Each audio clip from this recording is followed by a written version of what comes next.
Mr. Prime Minister. I'd like to quickly circle back. Could you Oh, I'm sorry. particularly Good morning, Mr. Prime Minister. my mistake? I'm Rob Kittridge for the Justice Center for Constitutional Freedoms, and we share standing at these hearings with the Democracy Fund and Citizens for Freedom.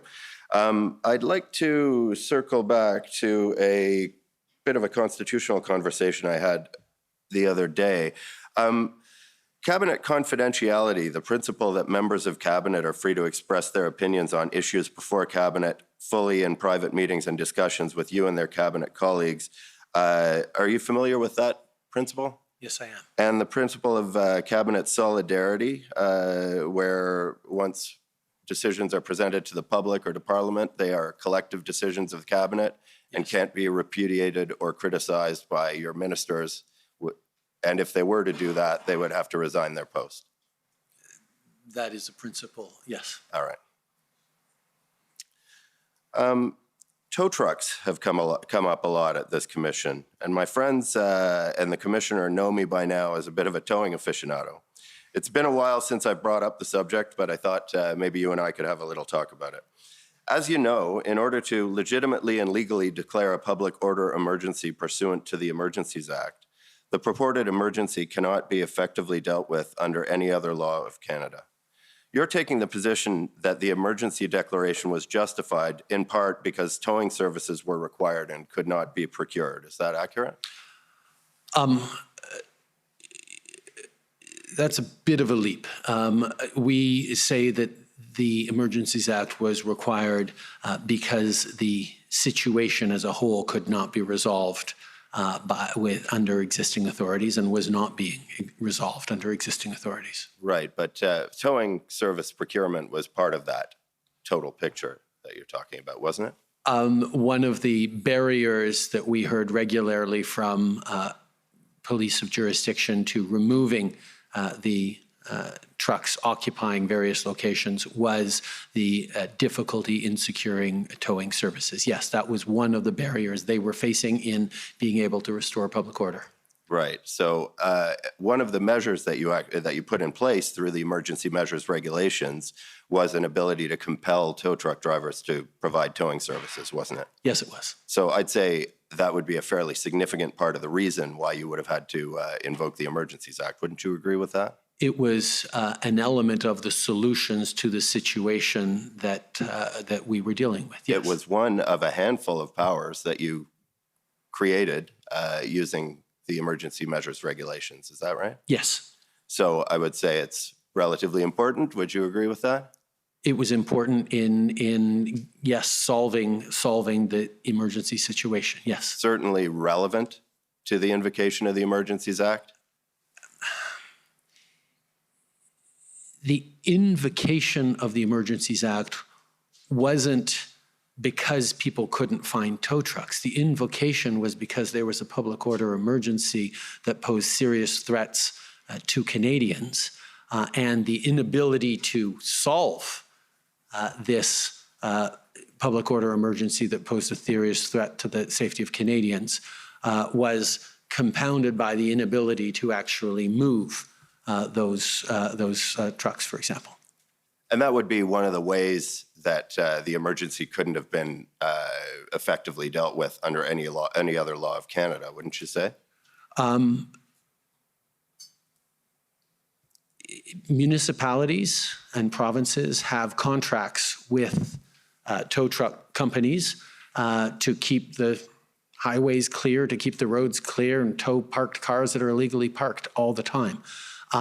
So they had theoretically the authority to compel people under breach of contract to actually tow vehicles that were illegally parked.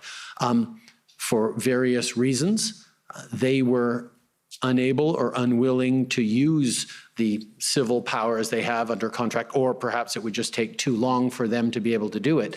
But in feedback with everyone from Alberta to Ontario to elsewhere, was that they needed to be able to compel those tow trucks to actually do the job of clearing those streets. And you, in fact, put that power into the emergency measures regulation. Yes, we did. And so a discussion of tow trucks is relevant to this discussion we're having right now. Yes. And we talked about cabinet solidarity earlier. There's been a waiver of cabinet confidence, the related partial waiver, I should say, of cabinet confidence, the related principle that would have allowed you to withhold documents from this commission. You've disclosed quite a few, and would you say you've been pretty transparent with the commission? There have been hundreds of public inquiries over the course of our country's history, and only 4 times were there waivers of cabinet confidence. For this situation, it was extremely important to me that all the inputs, or as many inputs as possible, that cabinet received in making the determinations that we did, are visible to Canadians. So yes, we've waived cabinet confidence in terms of the inputs that cabinet heard to make the decision, but the actual deliberations, as you point out, remain secret. Great. So you wanted to make sure that the relevant matters were visible to Canadians. Can I pull up POE JCF 2, please? So this is a document as it's coming up. We've been having a bit of an argument over the last little while about some redactions that were made in the documents disclosed by my Friends for Canada. And there were some disputes about parliamentary privilege and irrelevance.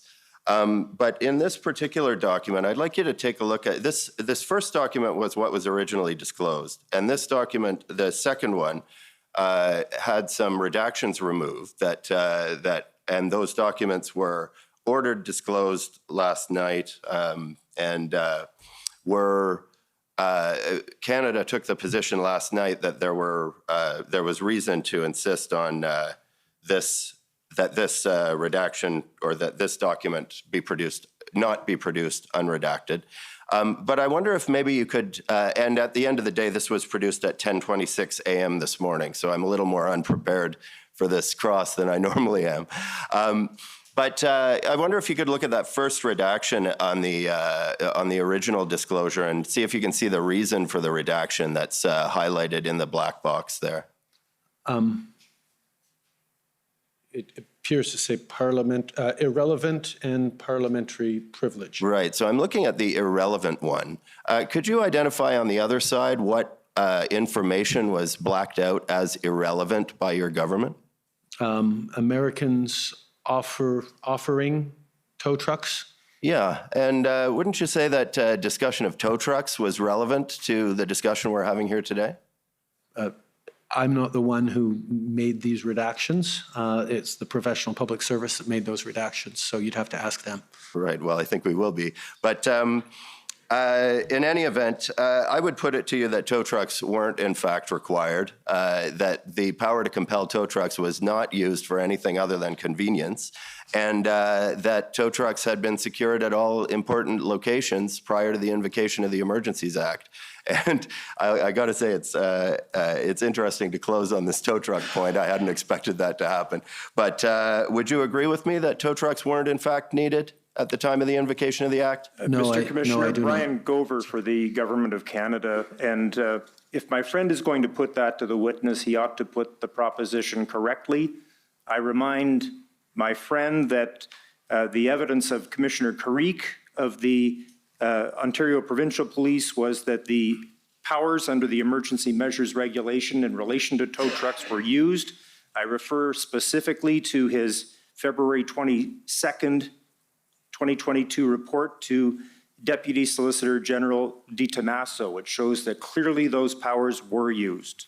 Thank you. Right. Well, I would respond by saying that the evidence so far has shown that while strictly speaking there was an invocation of, or there was a use of that power under the Act by the OPP, it was basically used as a method to ensure that the payment was made.